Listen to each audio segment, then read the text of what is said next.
Rockingham is the venue for today's Touring Car and Support Championship action. We'll be bringing you 6 races over the next 4 hours here on ITV4. The fans have turned out in their numbers for another exciting and value for money day out. Over 40,000 people packed into the stands here just 2 years ago. Bordering Corby and Northamptonshire, Rockingham is the fastest banked oval circuit in Europe and always guarantees some great touring car battles. Rounds 4 and 5 of the Dunlop MSA British Touring Car Championship are coming up for you live with full coverage of round 6 in our special highlight show at 9 p.m. tonight, or you can catch the action live via our website itv.com/touringcars. Hello, Steve Ryder's running the marathon today, so while he's pounding the streets of London, I'll be bringing you all the action from here at Rockingham. And if the season opener 3 weeks ago at Thruxton is anything to go by, we are set for some great racing action. We're all set for the 2010 season. Lights out, away we go. Look at them, side by side. A little bit wide. Fantastic. Good battling going on. Look how close these guys are. Giovanardi didn't even have a race license earlier this week. Hilton's got wide. Oh, bosh. He's fine. Fabrizio Giovanardi wins race 1 here at Thruxton. I love this circuit. All eyes on Plato versus Matt Neal. Oh, they've hit each other. You could see it coming. I ran out of talent. The Italian is looking good up front. Triple A is saying this is a one-off race. Giovanardi takes the 2nd win of the day. You're going to come to Rockingham? I have no idea. Come. Nothing to choose between those two BMWs. Collard spits. An expensive bang. He just thinks he can drive through people. Rob just popped across and hit me in my front wheel, so that put the pair of us out. It's just disgusting. Oh, they're right up behind each other. Wonderful race, a historic day for Airwaves BMW. A new winner in British Touring Cars, Stephen Kane. So Fabrizio Giovanardi leads the Drivers' Championship after what turned out to be a one-off appearance at Thruxton. Title favourite Jason Plato sits 7 points behind and will be looking to take top spot here at Rockingham now that his Italian rival is gone. Matt Jackson's 3rd. Airwaves BMW leads the Teams Championship from 888 with Silverline Chevrolet in 3rd. But Chevrolet are out in front in the Manufacturers' Championship with the Team Dynamics Hondas of Neal and Shedden 2nd and the Arena Fords of Chilton and Onslow Cole in 3rd place. Well, Triple A got their season off to a great start at Thruxton with those 2 victories, but the man who scored the wins for Fabrizio Giovanardi is not here this weekend. I'm with team boss Ian Harrison. H, what's the story with Gio? Well, he's at home. I spoke to him last night, and yeah, it's a bit weird him not being here, to be honest. But look, you know, you can't run these things on fresh air. We're hoping to get him back in for Alton Park, but we've got to get the sponsorship thing sorted out that we started at Thruxton. So we'll know a bit more next week. So all down to budgets, and for the meantime, James Nash fills his place. How's he getting on so far? Because they're big boots to fill, aren't they? Yeah, and it is always down to budget, this game. James has done a great job, to be honest. He's only done a test at Silverstone on the Grand Prix circuit, and obviously it's not the same, so he did a good job yesterday. Didn't put a wheel wrong, didn't over rev the engine or anything. He's solidly 6th on the grid. I'm expecting him. What I want him to do today is just finish the races. Well, you're just running the one car today, no Phil Glue out either. Why is that? Yeah, there's a couple of things that needed to be sorted out with Phil's commercial side of things, which he's dealing with at the moment. So hopefully we can sort that out in the very near future and get him back out again as well. Best of luck to you. All the 888 cars are going to be heading out on track for the first touring car race in just a few minutes, and that's just the start of the action that we've got coming up for you today. Right. We start with round 4 of the MSA British Touring Car Championship. James Nash aiming to impress in his maiden race for 888. More from the ever-exciting Ginetta Juniors on offer from midday. Jake Hill reduced Dad Simon to tears after winning round 2 at Thruxton. Highlights from this morning's Ginetta G50s follow that. That's round 5, offered around 12:25. The single-seaters are on at 1:05 as we bring you the best from round 3.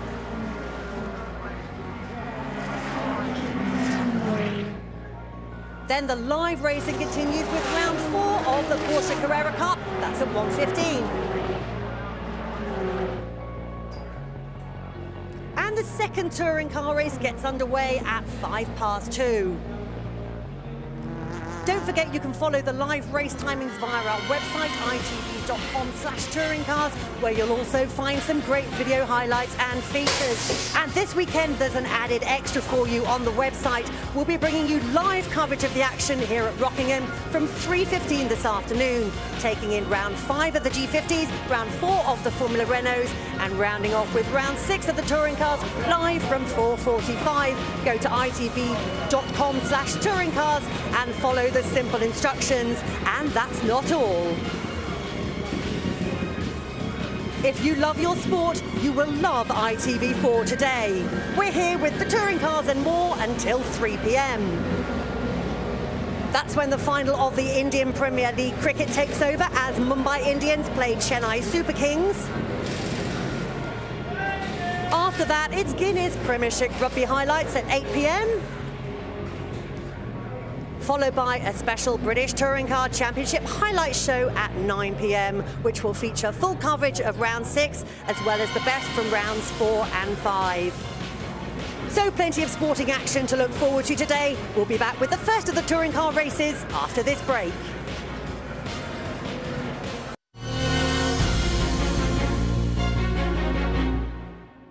Engine revs begin to rise. Away we go. He does it by Plato. Oh, this is not what we wanted. Giovanardi's coming through. Turkington needs to keep his cool here. Look at Herbert going side by side. Is he going to get the line into the hairpin? And where's Turkington? He's alongside Giovanardi. And Giovanardi! Oh, they can't all three go through there, surely. Turkington's going to get the inside line. He's going to get good driving. That is amazing. Unbelievable racing here at Rockingham. What a pivotal weekend it was for the eventual championship winner Colin Turkington here at Rockingham last year. Jason Plato was unlucky then, but he's hoping for a better showing this time round at his team RML's local track. Well, there's an all-new tyre in use here for the first time at Rockingham. Dunlop Sport Max has got the thumbs up from the drivers who's tested it so far, but what impact would it have in qualifying? Let's find out with Simon Hill. From Thruxton's super high-speed bumps to the American-inspired Rockingham, built on the site of a steelworks in Corby, Northants, the drivers knew that, like Thruxton, the 1.94 miles of fast and deceptive turns could eat tyres and provide some surprises. After taking a superb 1-2 in race 3 at Thruxton, Airways BMW came to the Rock, leading the team's championship and hopeful of a good showing on a track where BMW won all 3 races last September. But qualifying proved frustrating for first-time winner Stephen Kane and his teammate Matt Jackson, only 9th and 11th respectively. Rockingham is generally it has always been a good circuit for for the BMW, because it's got the hairpins and the traction of the car is good.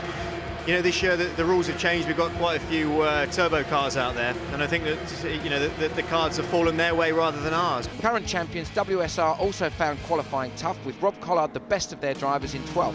But for the team leading the Drivers' Championship, AAA, it was all changed, with just series returnee James Nash on board their lone Vectra, but qualifying an impressive 6th. My expectations are podiums this weekend, maybe pushing my luck a bit, but got to aim high and just keep driving hard, and we'll get there, I think. But at the very front of the grid, it was a mixture of youth and experience, with RML Chevrolet still learning the tricks of the cruise on Dunlop tyres and on the British circuits, and the youth side of the garage turning a few heads, as Alex McDowell qualified a superb 3rd. It's gone well for only my second meeting.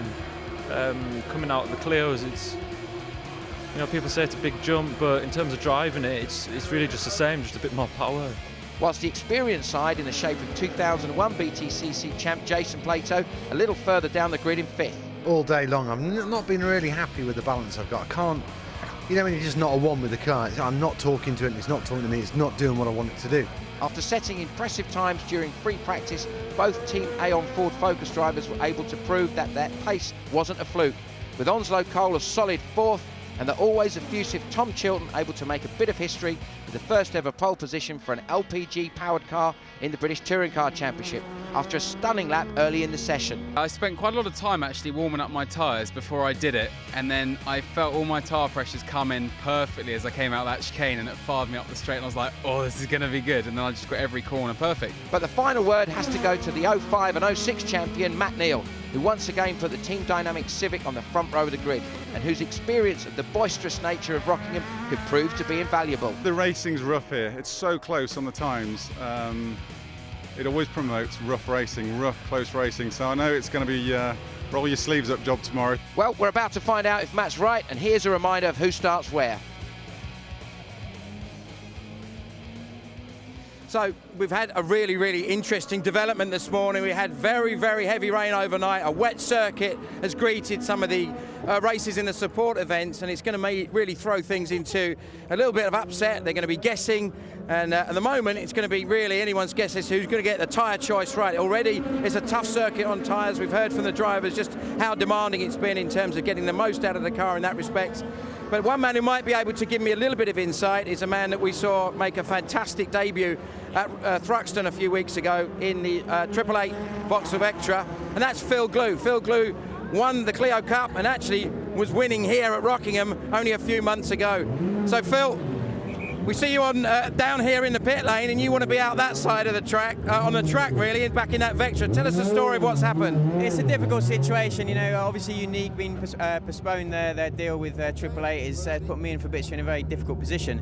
Fabricio obviously straight out, but I've got my personal sponsors, WD-40 and Gladra, who have been brilliant to me. They've stuck by me, and you know, we are going to come back. You know, it was such a short time scale from Unique pulling out or postponing their deal to these next two races, which are back to back, which makes it very hard. We're still working very hard on it with the team, and you know, we're going to come back. And when we do come back with the sponsors that are sticking by me, you know, we're going to be more determined than ever. We're going to be really, really pushing for it. And you know, when we do come back, we're here to stay. So it's just a very upsetting time for me. You know, it's obviously great for James to get the seat for the time being, and all the best to him. He's done well, and hopefully he'll have a good race today.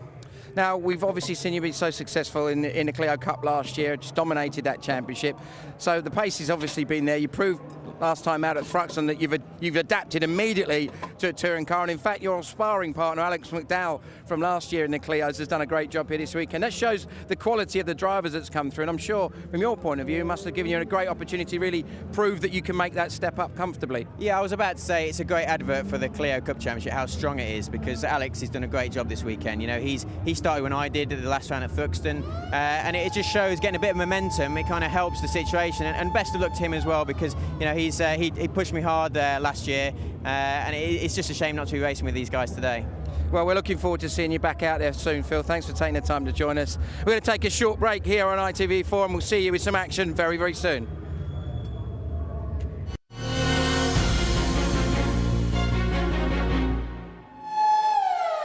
We're ready to rumble at the Rock. Your commentators for the first touring car action of the day are Tim Harvey and Ben Edwards.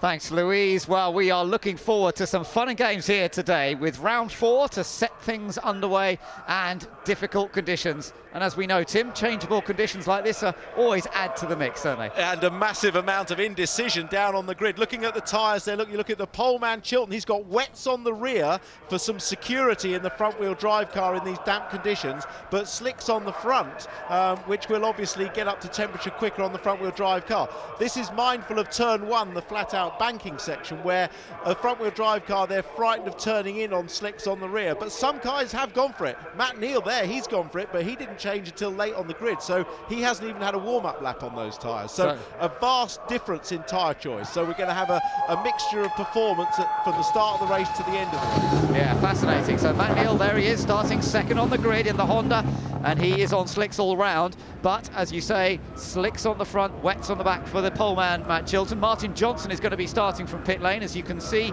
and this is going to be a very interesting race. It sounds like the BMWs have generally gone for wets, although we'll have to wait and see if they've all gone for wets. The first of the BMWs on the grid is Stephen Kane down in 9th, and the rear-wheel drive BMWs, of course, which have lost a bit of their starting advantage this year because they've got to run a higher first gear.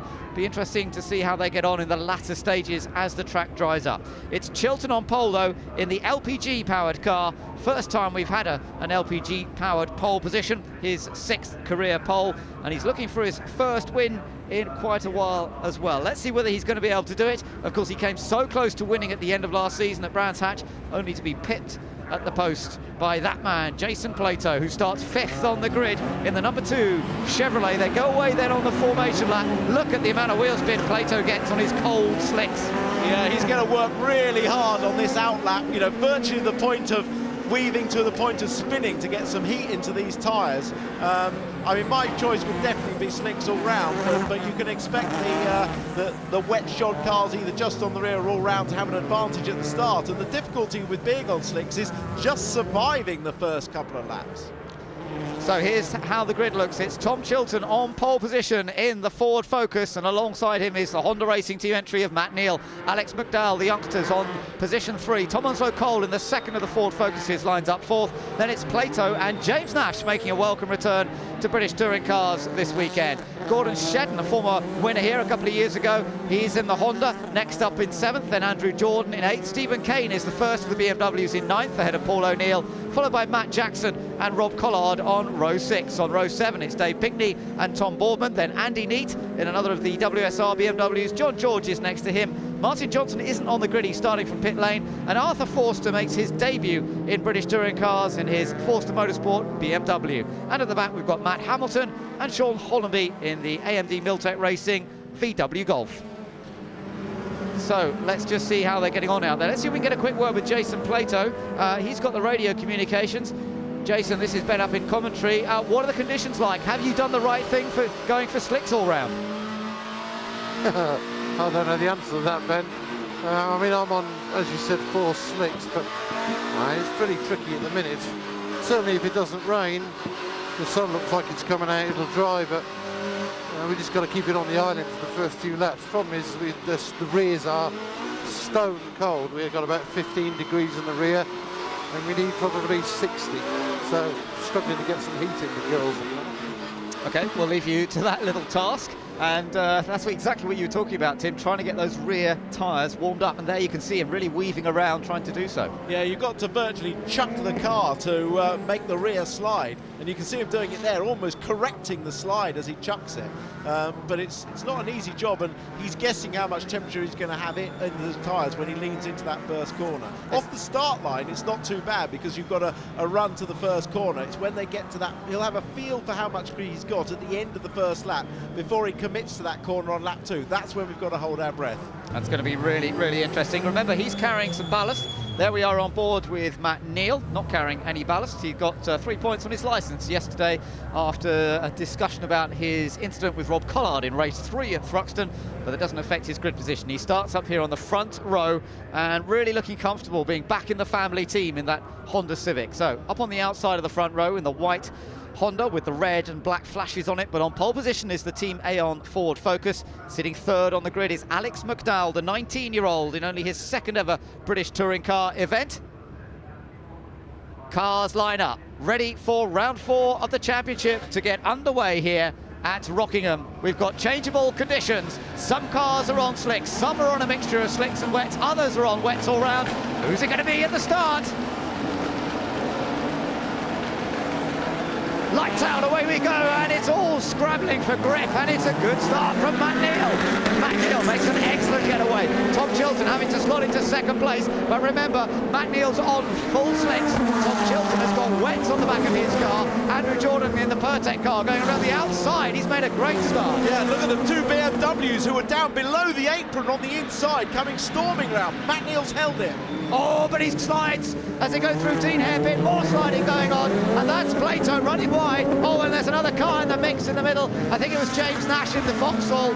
Yes, it was, with the Avatar backing this weekend. And who's been left behind? Martin Johnson, I think. Right, so poor old Martin Johnson, who started from pit lane. What's going on up front? Matt Neal still leading, but both of the Ford Focuses are tucked in right there with him. And Matt Neal struggling to get these tyres up to temperature as quickly as possible. Yeah, in these conditions, you have to turn it a little bit early in the front-wheel drive cars to get a feel for how much grip you've got on the rear, and then just gradually load it up through the corner.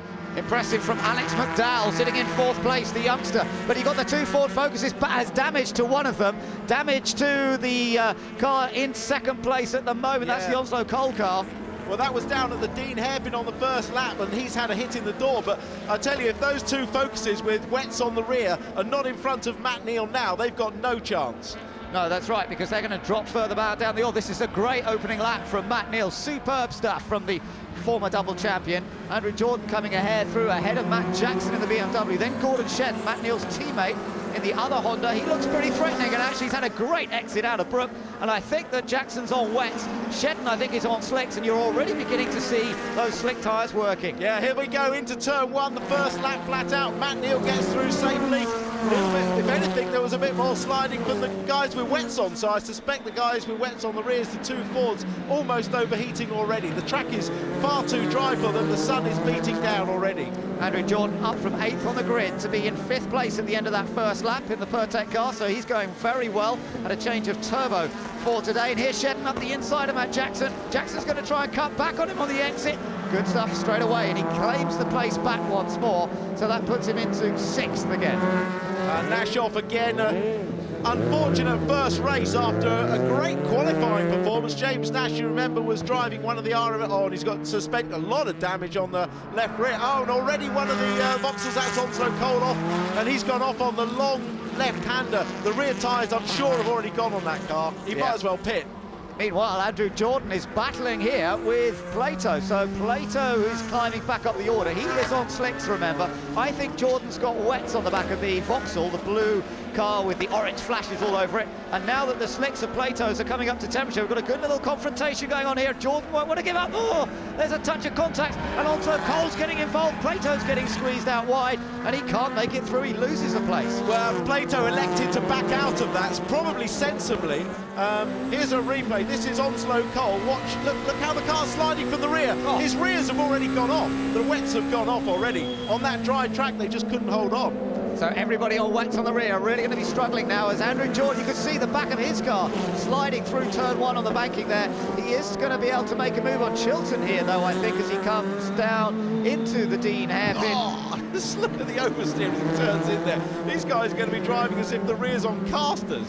So, but Jordan's up to 2nd place now in that car. Up front and pulling away is Matt Neal, but Andy Jordan, he's got in front of the Ford Focus. He's up into 2nd, but we think that these 3 cars have all got wets on the back, whereas this car is on slicks all round, and so is Plato. Shows what a fantastic job Matt Neal's doing, because he's a long way in front of these guys, and the next quickest runner with slicks on, we think, is Shedden, who's a good way back.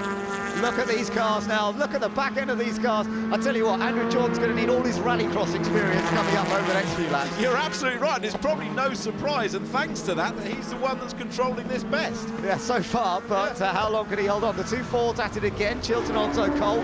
They're good friends, these two. Yeah, but Shedden and Plato are just going to gobble these guys up in a minute. Yeah, they're just going to be history, aren't they? Very, very soon. We're only on lap 3 out of 16. Look at Shedden. He's tucked in behind them now in the white Honda. Then we've got the 2 Chevys, and Plato's just gone past McDowell. McDowell has got wets on the back. That was a sensible choice for the young driver. Plato went for the slicks all round, but he's got the experience to deal with it. Yeah, but I think the big losers out of this are going to be the 2 Fords. I think they should have at least split one car on one selection and one on the other, to put them both on the same choice. Nash in the pits with the damage we saw earlier. Shame for his first race in the 888 car. Matt Jackson in the pits as well. He started on wets and has already burnt them up. Gordon Shedden getting past one of the Ford Focuses, so that puts him up into 4th position on the slicks. Now he's going to try and get past Onslow Cole and Chilton, the 2 of them together. As Andrew Jordan still holding on to 2nd place at the moment, and in fact Chilton gets the place back because it's still slippery out on that section of circuit. It's interesting to see where the cars with wets on the back still have a bit of an advantage. Yeah, don't forget it's still wet offline, and Chilton fighting the car through piff-paff, the long left-hander. Shedden will get up the inside comfortably here, as will Plato. Yeah, Plato follows through. And Jason now tucked in behind Gordon Shedden. Plato set the fastest lap last time around, 129.4. And up front, Jordan under attack from Onslow Cole. So 2nd place has changed again, but the speed of Plato here compared to the cars on wets is just going to be massive. Yeah, in fact, he's actually passing Shedden now. And we saw Shedden have a little twitch on the Tarzan hairpin. The short wheelbase cars, they actually are more. Someone diving in the pits for I think that was McDowell going in to change his wets. Actually, it's one of the Focuses. I think it's Chilton coming in. You're right. So Tom Chilton has come in to change. Meanwhile, Plato and Shedden continue on their way. Shedden now in 4th place. Plato is in 6th. What's happening behind? Paul O'Neill is next up in 6th, and then Tom Boardman's come up to 7th. McDowell is in 8th. Stephen Kane in 9th. And Tom Chilton in 10th. Back up with the leaders, and Jason Plato still trying to attack Gordon Shedden. Shedden's trying to get past Andrew Jordan. Over the curve goes Plato, has to come back over to the left. Lets Shedden get on with the attack. Up front, meanwhile, Matt Neal's lead is a massive 7.5 seconds. Yeah, I'll tell you, a guy you're going to have to watch is Stephen Kane. I believe he started on slicks, and he's just set the fastest lap of the race. He's down in 9th place, but don't forget, he won the last race at Thruxton, and his dander's up, so watch him come through. There he is. Yeah, good stuff from Stephen Kane then, in 9th place, as you say, but having set that fastest lap last time around, and the BMWs are very good on their tyres, as we know. So here we are, back with the battle for 2nd position. Plato's got past Jordan. Onslow Cole still holding on to 2nd here. Shedden and Plato both ganging up on him. So this is going to be some kind of test for Tom Onslow Cole. Can he hold on for another lap or so? It's going to be tight. Yeah, the problem Shedden's got is that he's using his slicks, but if he drives offline, he gets them wet, or at least cold anyway. Needs to pull a tight line on the exit here and use the traction to get out. Good exit by Plato behind him, wasn't it, in the Chevrolet Cruze? But it's still Tom Onslow Cole holding on to 2nd as they cross the line this time. We're on to lap 6. Yeah, look at the power of that LPG-powered Ford Focus. He just dragged away from the Honda, and that Honda has a strong engine. Yeah. But, oh, huge commitment through that corner. Yeah, and he had to really correct, and here comes Shedden down the outside to try and take 2nd. Plato's going to try and follow him, but Onslow Cole still fights him off, slides through the midsection of the corner, and still, he's doing a mighty job of fending off these guys, but now surely Shedden has it, because he's down the inside. He's got to hold it in tight, though, or they'll cut underneath him. That was really good driving by Shedden, because he went round the outside, and there was every chance there that Onslow Cole was going to come out and collect him, but really good driving. I think he'll pull away now through this long left-hander. Yeah, but Plato's not through yet. He's trying now. He is, yeah. Just put a wheel over the edge, didn't he? And look at that. Paul O'Neill tucked in behind. He's on slicks, and he's flying as well in the sunshine.co.uk car. Tucked in behind the Pertec machine of Andy Jordan and the black car of Tom Boardman. Well, this is good to see Tom Boardman on form, and in fact, O'Neill and Boardman having a wonderful little dice together. You've got the Honda Integra down the inside. Paul O'Neill here with a chance to get past Andy Jordan. Oh, he gets sideways, and that allows Boardman through. And look, there's Stephen Kane in the BMW. Yeah, I told you about him catching them up, and he is very, very quick, but it's getting through these cars that are difficult. Let's go down to Simon Hill. He's got James Nash in the pits. This looks a very, very brutal first lap for you. Tell us what happened. Yeah, it's great to be back in the BTCC Championship. I think that was a welcome present. Yeah, I didn't make a great start, but we had the right tyres. We warmed our slicks up straight away, so we were looking quite good, even though we got knocked back. I think it was Andy Neat coming onto the start-finish line, and my wing mirror was knocked in from the previous accident. And I wasn't expecting him to make a silly lunge or anything, but he decided it was the right thing to do, and caused a lot of damage. Thanks, James. So better luck for the next one. Yeah, I hope so. Thank you. Back to you, Ben. Thanks, Simon. We're on lap 7 out of 16. Matt Neal leading by a massive 9.7 seconds. Gordon Shedden, his teammate, now up into 2nd place. Plato is in 3rd. Then it's Onslow Cole in 4th, still struggling on with the wets on the back. Then Jordan, Boardman and O'Neill, and then Stephen Kane looking fast in the BMW. Yeah, and I tell you that Shedden lapped nearly a second quicker than his teammate Matt Neal in front, now that Shedden's got some clear air. But Matt Neal may be managing it as Boardman and Paul O'Neill and Stephen Kane all gang up on Jordan. Yeah, Andrew Jordan can't live with those wets on the rear of his car, and he's really struggling to fight these guys off. Onslow Cole still just about managing it ahead of the black Seat of Tom Boardman, and then Paul O'Neill. Stephen Kane at the back of that group as well in the Airways BMW. First time winner, last time out at Thruxton, of course, and really the confidence showing now as he moves further up the order as they come through Brooks chicane then, and the leader has gone on to lap 8 out of 16. It is Matt Neal leading, Gordon Shedden 2nd, Jason Plato in 3rd, Tom Onslow Cole still holding on to 4th, and then behind him we've got Boardman, O'Neill and Stephen Kane all sort of battling for position and trying to move up. Plato has just set fastest lap. Yeah, a second and a half quicker than Matt Neal, so this too, Shedden and Plato are pushing each other forward. I mean, that gap is the lead is down to 8.5 seconds, but they are catching it rapidly. Yeah, that's right. So Their tyres working beautifully. You can see how dry the circuit is online now. The sun glinting off the back of Gordon Shedden's Honda, so it's been a complete change in fortunes and in conditions during this race. Up through the left-hander at Piff Paff, and then the long left-hander that really loads up that right front tyre at Gracelands. Meanwhile, Tom Boardman in the black car has now got past Tom Onslow-Cole, who's still heroically hanging on in there. Paul O'Neill's got past him as well, and Stephen Kane will do likewise, I'm sure, if he gets half a chance at the Tarzan hairpin. Yeah, well, Paul O'Neill coming off 3 top 6 places at Thruxton and the podium. He's looking for some strong results this weekend. But look at Plato, he's all over the back of Shedden. Yeah, very close. Jason Plato in the Chevrolet Cruze was pretty satisfied with what he did at Thruxton. Came away with his target of points. Sits second in the championship coming into this event, of course, but without Fabrizio Giovanardi here, he's got a huge opportunity to take the lead. So, interestingly, watching him come out of that chicane, the Honda just seems to edge it away slightly as they come onto the oval. Yeah, it's just difficult to tell whether that's traction or top speed, but certainly Plato quick at the end of the straight, the top end of the Chevy, very good indeed. Look at that lock-up from the left rear, when it's unsighted. You can actually see it leaving a black line on the braking there into the Dean hairpin. Here's Paul O'Neill up the inside of Boardman, but Boardman will have the inside when they get to Yentwood. Yep, he's still not quite there. Boardman's doing a good job. He's up to 4th place now. Tom Boardman back in BTCC, which is great to see. Made his debut way back in 2001 in the production class of British touring cars, and then went on to race Seats. Beat Matt Jackson in the Seat Championship some years ago, went on to win Seats in Spain as well, as raced in World Touring Cars, and now he's got this Seat going really well, up into 4th place. Paul O'Neill is in 5th. Stephen Kane, though, is still looking dangerous in 6th place. Yeah, he's the one that maybe, in fact, with several laps to go, the front-wheel drive cars could actually start to lose some grip from the front as the BMWs build temperature in theirs. Their tyres take longer to get up to temperature. In fact, it's no surprise that Rob Collard set the fastest lap on the last lap, having obviously stopped for tyres. But expect the BMWs to get stronger generally as the race goes on.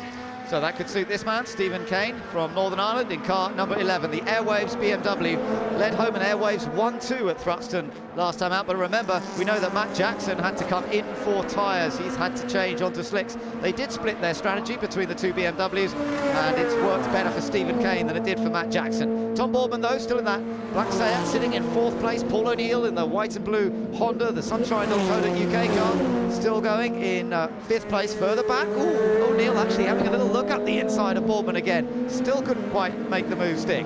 Yeah, Boardman always a little bit too deep into the hairpin there, but manages to hold it on the outside so that he's got the line for Yentwood. Stephen Kane, again, just sizing them up, seeing if the BMW rear-wheel drive has any more traction anywhere that he can make use of. So far he can't, but if he can just get a decent exit, then maybe he can make the most of it. O'Neill's just dropped back slightly from Boardman on this half lap, but may well close that gap up on the rest of the infield section. Yeah, obviously there's little strengths and weaknesses of each driver and each car at different places. I think probably Paul O'Neill's car is quicker on the brakes and through the tight corners, but then Boardman seems to put it a little bit on the longer, faster ones. Boardman had a good 5th place in the first race at Thruxton. He was out of luck in the other 2 races, out of the points in the other 2 races. But he's on for a 4th place finish. We're back on board with Jason Plato. On lap 11 out of 16, Matt Neal leads by, let's just see what the gap is as they cross the line, 6.5 seconds over Gordon Shedden. Here we're riding with 3rd place Jason Plato. He's some way ahead of 4th man, which is Tom Boardman, then Paul O'Neill and Stephen Kane. Watch them up to the hairpin again. Plato not close enough to attack. 6 laps to go, including this one, and at the rate that Shedden and Plato are closing, they are not going to be far away. It's difficult to tell whether Matt Neal is just managing that gap or whether he hasn't got the pace of these two who are racing each other, but they're continuing to close the gap. Tell you what, though, Tim, this Honda is working well at the moment, isn't it? You've got them running 1 and 2. I know they've worked hard on the aerodynamics of the car over the winter, it is working very effectively here at Rockingham. Well, I spent last night with Matt and Gordon at the Honda Question of Sport dealer at a local dealers, Marshalls, and in fact Gordon was very upset with his car. He said that it won't turn left. It turns right fine, but it just doesn't want to turn left. So either they've cured the problem or he's driving around it miraculously, considering most of the corners do go left at this circuit. Is that the car that was damaged at Thruxton? Yes, it is. You're right. So is he worried that perhaps there's still some remnant of that damage? Yes, he was, and they changed dampers, diffs, all sorts of things, subframes, really looking to find a problem. It's very difficult, though, to find a problem you can't necessarily see, but it certainly seems to be working now. Well, just to remind you, of course, Gordon Shedden was a comfortable leader at Thruxton, wasn't he? He had a massive lead, looked so composed, he wasn't pushing, and then suffered a puncture, and the car went off and he did a lot of damage to it. So that's what we're referring to, but the car working pretty well here, and Honda looking at a 1-2 finish, and this is going to be such a boost to their championship campaign. Of course, big danger man Plato's not far behind them. No, and it was, you know, it was absolutely the right call to take the slicks. You know, you sometimes wonder how on earth people can get it so wrong, but it's easy to say from up here. But it was really very obviously slicks. And when we were listening to the radio from Matt Neal on his outlap, he was talking constantly to the team about the conditions. He was watching James Nash's car, which was on slicks, and seeing it wasn't struggling. He was actually on wets at the time. And he could see if he wasn't struggling and the track was drying, slicks was the way to go. And that's the mark of an experienced driver, but it was clearly the right call to make. Bit of a Jenson Button style decision then from Matt Neal. Yeah, it was actually very similar. Yeah. So some good tactics from some of the experienced campaigners. Matt Neal's got it right, Gordon Shedden's got it right, Plato's definitely got it right too, sitting in third place. Ray Mallock, Team RML, very happy, I should think, to see their man up there, because although they'd like him perhaps a bit further, they're being very consistent in their approach this year in scoring points. And Gordon Shedden, well, he's looking fast in that Honda. I'm not sure Plato's quite got an answer for him yet. Yeah, but Plato's not going to take any risks, and you know, RML based down in Wellingborough, very close to this circuit. They're taking a long-term view of this championship. Plato has got all the guile and racecraft and speed when he needs it to do the job, and obviously with Giovanardi not here this weekend, it puts him in the cat seat. And don't forget, they've got a race again next week as well, so you really, really don't want to end up with a damaged car this weekend, because it can put your whole championship on the back foot with another race at Brands Hatch next weekend. So he's still in there, he's still hunting Gordon Shedden. The lead up front for Matt Neal is still 5.5 seconds, so they have indeed closed it a little bit, but they haven't managed to get that much closer, and they're beginning to lap some of the traffic as well through this infield section. And remember, the Chevrolet Cruze still only in its second British Touring Car event. And Tim, we're on this new Dunlop tyre. First time for all the teams to be using this new Dunlop tyre. Yeah, it's a tyre they tested extensively last year at Snetterton, and all the teams are very happy with the tyre. It was not only faster, it was more durable, but this is the first time that they've used it this year in BTCC, because obviously at Thruxton they had a Thruxton-specific tyre. It seems to be working okay for everybody, and conditions a little bit cooler, of course, than they were in qualifying yesterday. Shedden making his way through. There's the Sean Hollenby Golf that they've just gone past, the AMD car. Lights ablaze, good to see it out. He had a problem in qualifying yesterday, and Hollenby's actually running in 13th place here, so not too far outside the points, but I don't think he's going to be able to actually get into the top 10. So as the leader has now crossed the line to complete 13 laps and go on to lap 14 out of 16, the gap to second place, Gordon Shedden, is 4.8 seconds. Then it's Jason Plato in third place. Tom Bourman is still in fourth position. Paul O'Neill fifth, then Stephen Kane in fifth place. Onslow Cole, remarkably, still holding on to seventh in his mixed setup Ford Focus, but he has dropped quite a long way down the order. There's the gap first to the battle for second. Yeah, well, that was Karen Neal, Matt's wife, watching. She knows what's happening, but Littland seems oblivious to the fact that Danny's winning. Yeah, no, Danny doing a fine job at the moment. It's been a while since he's had a victory. He did win here in the wet a couple of years ago, didn't he, in the Vauxhall? Had a brilliant win, actually, in the race 3 in very difficult conditions. Slightly different. I mean, it's been changeable conditions, but it's gone dry, and Matt Neal's still looking good. Yeah, this battle between Paul O'Neill and Stephen Kane still carrying on.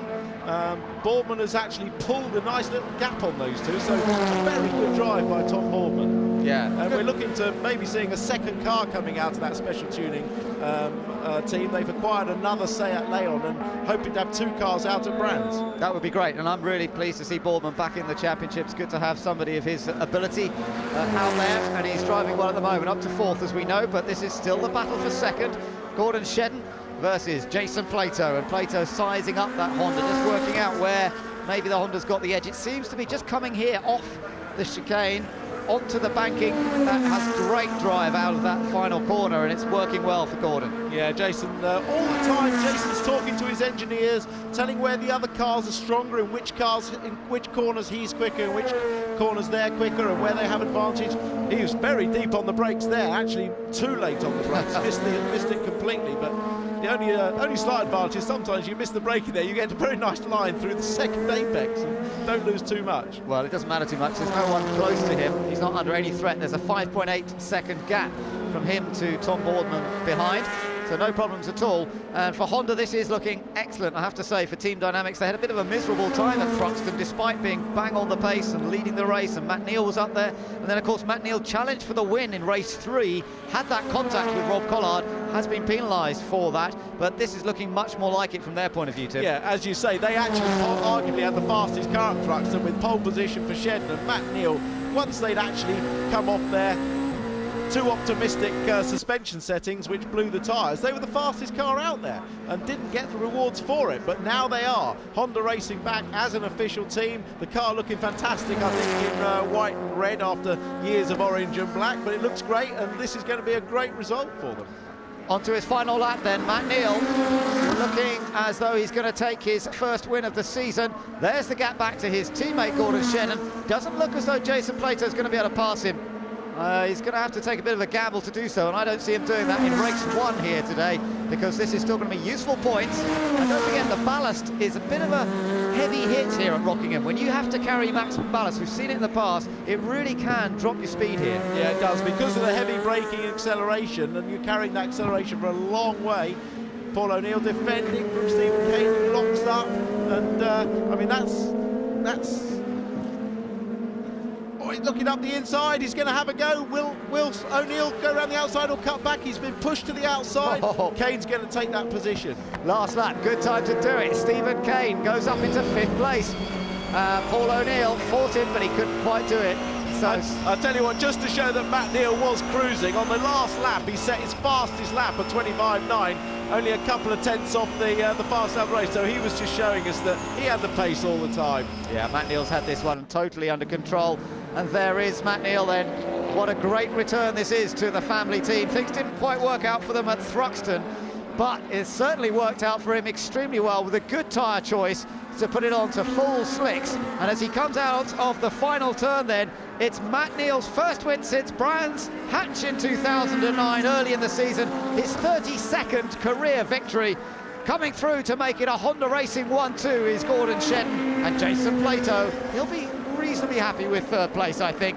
Let's just see how the other places sort out. Boardman through in 4th place, and then it's Stephen Kane in 5th, Paul O'Neill in 6th, and then a big gap back now. In fact, Jordan's just taken 7th. In the number 77 car, Andy Jordan has just taken the Ford Focus off Tom Onslow Cole, and so it's going to be Andy Jordan who's going to be the first car home with wets on it. Onslow Cole finishes in 8th place, and I think Martin Johnson, who had a great race here last year, if you remember, to take points. Oh, Collard and Chilton making contact. Oh, that was nearly straight through the tyres for Chilton. This is a battle for 10th, battle for the final point. Martin Johnson's just gone through in 9th. He'll be delighted with that. And 10th does go to Rob Collard, who got past Chilton, so he gets the final point. Yeah, great race there, and no surprise that the old guard, Neal, Shedden, Plato, picked the right tyres, made the most of it in those early laps, stayed out of trouble. Really the big losers are the 2 Fords of Onslow Cole and Tom Chilton, who squandered their qualifying position with a bad tyre choice. Yeah, and I have to agree with you, Tim. Why didn't they mix tactics? Bit of an odd one, that. Why didn't they go for... They've got 2 quick drivers, both perfectly capable of dealing with whatever tyres they put on the cars, but they didn't choose to do that. So Matt Neal comes home as the race winner then, leading home an excellent 1-2 finish for the Honda Racing team, and 2nd place for his teammate Gordon Shenton, who didn't qualify so well but certainly raced very effectively on those slicks, and Jason Plato, who qualified 5th, finishing in 3rd place. But a quick note about Martin Johnson's 9th place finish. He's going to be well pleased with that. Remember how he beat Giovanardi on the line to get 10th here last year, and now he's got 9th. Yeah, great result, great result. He really deserved it. Here are the full results. So the result of round 4, Matt Neal the winner, quite comfortably from teammate Gordon Shedden. Plato in 3rd, ahead of an excellent 4th for Tom Boardman. Stephen Kane, top BMW in 5th, ahead of Paul O'Neill. Andrew Jordan, Tom Onslow Cole, who was a star in the early stages, followed by Martin Johnson and Rob Collard. Outside the top 10 was Chilton and Alex McDowell, people struggling and people who had to change tyres, including Matt Jackson. Sean Hollenby brought the Golf home in 14th, Matt Hamilton 15th, ahead of John George, Arthur Forster, Dave Pinkney. James Nash went out early, as did Andy Neate. And this is what it means to the championship at this stage. Jason Plato now leads the title battle on 41. Giovanardi not here and not scoring. Matt Neal up to 3rd place, ahead of Matt Jackson, who's on the same points. But in terms of tie-break, Matt Neal has the edge with a race win. Paul O'Neill on the same point, so it's all very close there. They're ahead of Stephen Kane, who's only 3 behind. Gordon Shedden's moved up as well. Boardman on there with 14 points, ahead of Alex McDowell and Phil Glue. A very happy Matt Neal celebrating his first victory of the season, and a dominant race for the Team Dynamics Honda, coming home with a 1-2. Matt climbs out of the car. Sure he's going to enjoy the celebrations of that one. Fantastic result, Matt. Well done. Congratulations. A great result for you. It's a great result for the team. 1-2. I was trying to manage the gap a bit, and then I thought Alan was going to throw us a safety car, one of his curveballs, but it was tricky to start with. Then the conditions came to us a bit, and it was great. 1-2 for Honda Racing. What a start. So a dominant victory, but not necessarily an easy victory, though. Well, I was on the radio, and I knew Jason was pushing flash hard, so I didn't really want to sort of let up. And I was waiting for the safety car to come out, as I say, so I was trying to keep as much in my tyres for a last dash at the end, but mega chuff for the lads, brilliant, especially after Thruxton and everything, really chuff. Tyre choice was obviously critical, but how difficult was it, how marginal was it making the decision to go for the slicks all round? For the start of the race, it was very marginal. If you looked to the second half of the race, I think it was a no-brainer to go slicks all round, but people's cars handle differently, so it's probably a different choice for different people, but for us it was good boy. The boy coming over, let's bring him in. Let the boys enjoy their celebrations. Gordon, fantastic result for you, fantastic result for the team, and a great chase through the field for you. You had your work cut out, really, didn't you? Oh, unbelievable, you know. It's to start 7's so difficult, you know. I had to bide my time. There was people going everywhere in the first few laps. So once I got clear of the traffic, the car was mint. I could get the foot down and go. So first, 1-2 for Honda Racing is great. You know, we deserve that. So really happy. What was it like having Plato behind you? How concerned were you about him? It's all right. I mean, Jason's fast, but he's a professional, you know, and you know he's not going to lunge from 100 yards back. So I think to be fair, the cars were probably about equal pace. You know, maybe one part lap he was a bit quicker, then I was a bit quicker, and it was, you know, last 10 laps just nose to tail really. So it's good to be on the podium. Bodes well for the team for the next round as well, doesn't it? I hope so. You know, obviously the weather conditions are a little bit tricky, but you know, we certainly seem to have found a good balance in the car, and yeah, can't ask for more just now. So fingers crossed we get more of the same in round 2 and 3. Well done. Let's go across to Simon. I think he's got some reaction from some of the other drivers. Jace, well, that looked like a new calm Jason Plato. We were expecting a big lunge down the inside. Is it a new approach, or is it just championship mode already? No, it's not. It's not a new approach. I mean, if you look back to over the years, you'll understand that when you're playing catch up, you have to drive accordingly, and we're not playing catch up at the moment. So, you know, there was no point. You know, to be honest, my car at the minute isn't where I wanted to be. It's not good enough to warrant a challenge on Gordon. But generally, the car looked like it had some good pace early on. So obviously, the right decision tyres-wise. Yeah, I mean, I think it was a no-brainer to go slicks, even though we knew first few laps it was going to be hard, and I was perhaps a little overcautious and got beaten up a little bit back in the mid-pack. But yeah, once we got going, it was most definitely the right call to make. Now, obviously, we had a chat yesterday after qualifying. You were saying it's still a bit of a guess which way to go on setup. Have you been able to get some conclusions after this race? I guess the short answer to that is possibly yes, because at least we've got a full race worth of data to look through. Albeit it's not fully dry, so the circuit's not behaving exactly as it would do in the dry. But certainly we've got more info. We're still not happy with the car I've got, and we still need to make it. You know, we need to improve it. Certainly in 9, 10, 11 turns, the Honda was quicker.